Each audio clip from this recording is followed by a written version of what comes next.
Hello friend hello friends, आज हम पढ़ेंगे भारतीय संसद, जो संविधान के भाग 5 के अंतर्गत आता है। भारतीय संविधान का अनुच्छेद 79 कहता है कि भारत के लिए विधि निर्माण के लिए एक संसद होगी, जो राष्ट्रपति, राज्यसभा और लोकसभा तीनों से मिलकर बनेगी। तो दोस्तों, इस प्रकार संसद के 3 अंग माने गए हैं: राष्ट्रपति, राज्यसभा, लोकसभा।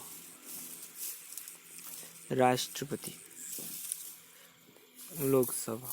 अब देखते हैं हम लोकसभा जो है वो उसकी निर्वाचित सदस्यों की संख्या है 545 और 2 उसमें नामांकित सदस्य होते हैं। राज्यसभा का जो गठन होता है उसमें निर्वाचित सदस्य 238 और नामांकित सदस्य 12 होते हैं, जिन्हें राष्ट्रपति द्वारा मनोनीत किया जाता है। ये जो सदस्य होते हैं ये विभिन्न फील्ड जैसे कला, वाणिज्य,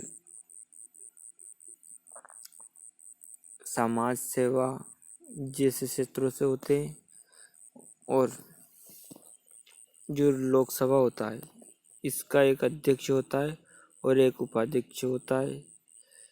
अध्यक्ष लोकसभा की अध्यक्षता करता है। इसी प्रकार जो राज्यसभा होता है, इस राज्यसभा का जो मेन होता है वो सभापति होता है। ये भारत का उपराष्ट्रपति होता है और एक इसका उपसभापति होता है। अब हम डिटेल में देखते हैं राज्यसभा। तो राज्यसभा अनुच्छेद 80 के अंतर्गत आती है। राज्यसभा का गठन 250 सदस्यों द्वारा होगा। इसमें से 12 सदस्य राष्ट्रपति द्वारा मनोनीत किए जाते हैं।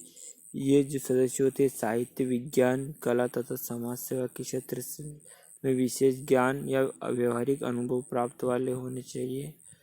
और इस प्रकार राज्यसभा में वर्तमान में जो सदस्य संख्या है उसमें है 238 तो निर्वाचित और 12 मनोनीत, मतलब कुल 245। जो राज्यसभा इसके सदस्यों का चुनाव अप्रत्यक्ष रूप से अनुपातिक प्रतिनिधित्व प्रणाली के अनुसार एकल संक्रमणी मत द्वारा किया जाता है, जिसमें राज्यों की विधानसभाओं के सदस्य भाग लेते हैं। जो राज्यसभा है यह एक स्थायी सदन है और यह कभी भंग नहीं होता, अतः इसके प्रत्येक सदस्य, इसके 1/3 सदस्य प्रति 2 वर्ष में रिटायर्ड होते हैं और नए सदस्य चुन लिए जाते हैं। इनका कार्यकाल जो 6 वर्ष का होता है।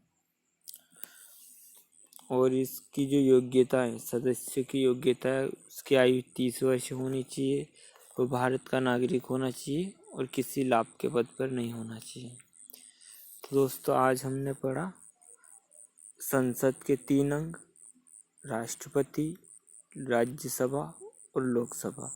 और राज्यसभा को हमने थोड़ा